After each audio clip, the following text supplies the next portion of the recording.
ഇതെടുത്താൽ മതി, ലൈവാണോ?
സംബന്ധിച്ചിടത്തോളം മലങ്കര സുറിയാനി കത്തോലിക്ക സഭയെ സംബന്ധിച്ചിടത്തോളം ഇതിന്റെ ശതാബ്ദിയിലേക്ക് നടന്നെടുക്കുമ്പോൾ ഓരോ വർഷവും ആത്മീയമായി നമ്മൾ ഒരുങ്ങുന്നതിന്റെ ഭാഗമായി അഭിനേതാക്കളുടെയും വിശുദ്ധ സർവോസരയുടെ നേതൃത്വത്തിൽ സഭാമക്കളായ നമ്മൾ ഓരോരുത്തരും ഈ വർഷം വചനവർഷമായി നമ്മൾ ആചരിക്കാൻ പറഞ്ഞിരിക്കുന്നതിന്റെ ഭാഗമായി പരിമിതമായ ശുശ്രൂഷകൾ വചനത്തെ കൂടുതൽ ശക്തമാക്കാൻ വചനം നമ്മുടെ ഹൃദയത്തിലും ജീവിതത്തിന്റെയും ഭാഗമാക്കി മാറ്റാനുള്ള പരിമിതമായ ക്രമീകരണങ്ങളിലൂടെ സഭ കടന്നു പോകുമ്പോൾ തിരുവനന്തപുരത്തെ സംബന്ധിച്ചിടത്തോളം അതിലൂടെ ആകമാനം വചനയാത്ര അതിന്റെ ആദ്യ പടി എന്ന നിലയിൽ വിതരണ മേഖലയിൽ നമ്മൾ ആരംഭിക്കുന്നു.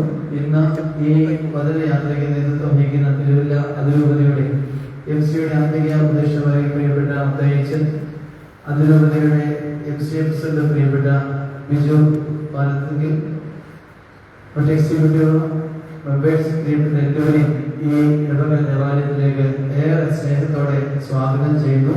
പ്രിയപ്പെട്ട അതിരൂപതയുടെ പ്രസിഡന്റിനെയും സെക്രട്ടറി ഈ മുന്നിലേക്ക് ക്ഷണിക്കുന്നു.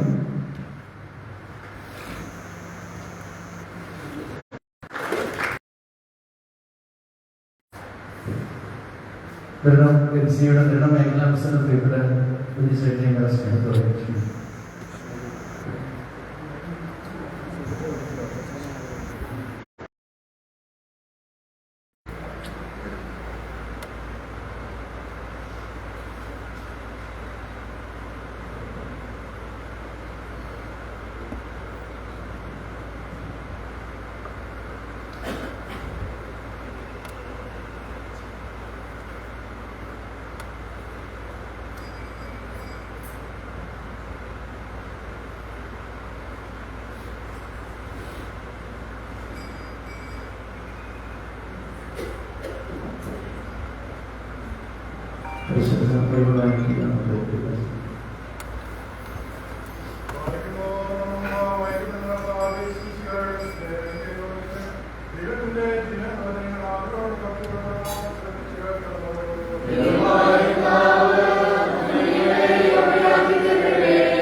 രക്ഷകരമായ യേശുമിശിഹായുടെ ഇഹലോകവാസകാലത്ത് പ്രകാരം അരുൾ ചെയ്തു. ഇത് കേട്ട അവന്റെ ശിഷ്യர்கள் പലരും പറഞ്ഞു, ഈ വചനം കഠിനമാണ്, ഇത് ശ്രദ്ധിക്കാൻ ആർക്ക് കഴിയും? തന്റെ ശിഷ്യന്മാർ പ്രവർത്തിക്കുന്നതെന്ന് മനസ്സിലാക്കി ഈശോയോട് ചോദിച്ചു, ഇത് നിങ്ങൾക്ക് ഇടർച്ച വരുത്തുന്നോ? അങ്ങനെയെങ്കിൽ മനുഷ്യപുത്രനാഥമായിരുന്നിടത്തേക്ക് ആരോഹണം ചെയ്ത് നിങ്ങൾക്കിടാലോ.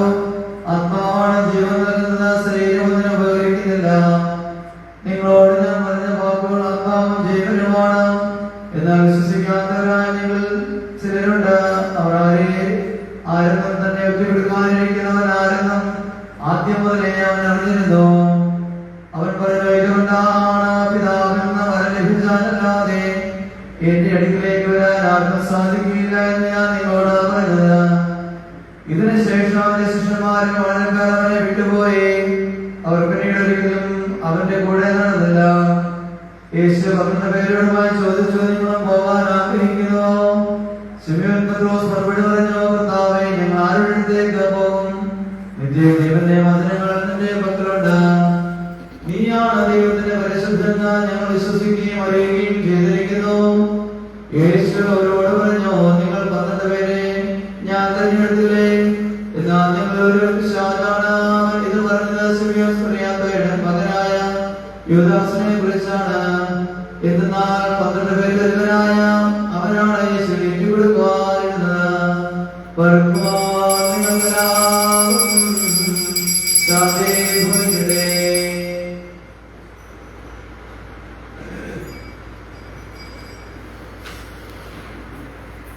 ഇവിടെ സന്ദേശം നൽകുന്നത് ജെയിംസിനെ വളരെ സ്നേഹത്തോടെ ക്ഷണിക്കുന്നു.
എല്ലാവർക്കും നമസ്കാരം.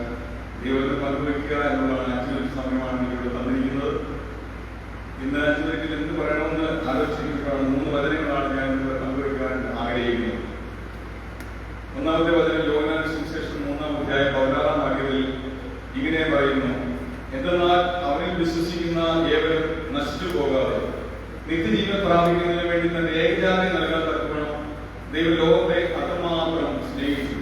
പ്രിയമുള്ളവരെ, നമ്മുടെ ദൈവം നമ്മളെ എന്തുവേണ്ടി സ്നേഹിക്കുന്നുണ്ടെന്ന് നമുക്ക് ആർക്കും അറിയില്ല. കാരണം നമ്മുടെ ദൈവം സ്നേഹമാണ്. നമ്മുടെ ദൈവം മാത്രമാണ് നമ്മളെ സ്നേഹിക്കുന്നത്. മറ്റുള്ള ഒരു ബന്ധങ്ങളോ മറ്റുള്ള ബന്ധങ്ങളോ ഒന്നും നമ്മളെ സ്നേഹിക്കുമെന്ന് നമുക്ക് തോന്നില്ല. ആ സ്നേഹമാണ് നമ്മുടെ ഏതൊരു തോട്ടത്തിൽ ആദ്യ ഹവ്വായെ ഏതൊരു തോട്ടത്തിൽ ഏൽപ്പിച്ചതിന് ശേഷം ആ കനി ഭക്ഷിക്കരുതെന്ന് പറഞ്ഞിട്ടും ആ പാപം നമ്മൾ മനുഷ്യരായപ്പോൾ പാപം ചെയ്തു. ആ പാപത്തിന്റെ ഫലമാണ് ക്രൂശനായ കർത്താവ് ഗാഗുൽത്തായിൽ രക്തം ചീന്തി നമ്മുടെ പാപങ്ങൾക്ക് വേണ്ടി അവിടുന്ന് മരിച്ചു. 3-ാം നാൾ ഉയർത്തെഴുന്നേറ്റ് ഇപ്പോഴും ജീവിച്ചിരിക്കുന്നു എന്ന് നമ്മൾ വിശ്വസിക്കുന്നു. ആ വിശ്വാസത്തിന്റെ അടിസ്ഥാനത്തിൽ നമുക്ക് ദൈവം തന്നിരിക്കുന്ന 5 ആയുധങ്ങളുണ്ട്. നമുക്ക് ഈ വചനത്തെ മുൻനിർത്തി ജീവിക്കുമ്പോൾ നമുക്ക് ദൈവം തന്നിരിക്കുന്ന ആയുധങ്ങളാണ്. എഫെസ്യസ് എഴുതിയ ലേഖനം 6-ാം അധ്യായം 13-ാം വാക്യത്തിൽ നമ്മൾ ഇങ്ങനെ വായിക്കുന്നു, നമ്മുടെ ഈ ആയുധം നമ്മുടെ കയ്യിൽ ധരിക്കുമ്പോൾ നമുക്ക് എന്തൊക്കെയാണ് നമുക്ക് കിട്ടാനിരിക്കുന്നത്. ഒന്ന്, തിന്മയുടെ ദിനത്തിൽ ചെറുത്തു നിൽക്കാൻ നമുക്ക് ഈ വചനം ദൈവം നമ്മളെ പഠിപ്പിക്കുന്നു. രണ്ടാമത്തെ, കർത്തവ്യങ്ങൾ നിറവേറ്റുന്നതിൽ നിന്നും നിറവേറ്റി പിടിച്ചു നിൽക്കാൻ ദൈവം നമ്മളെ ഈ ആയുധങ്ങൾ കൊണ്ട് നമ്മളെ സഹായിക്കുന്നു. അത് ഏത് ആയുധമാണെന്ന് നമുക്കിത് ചിന്തിച്ചു നോക്കാം. ലേഖനം 6-ാം അധ്യായം 11-ാം വാക്യത്തില്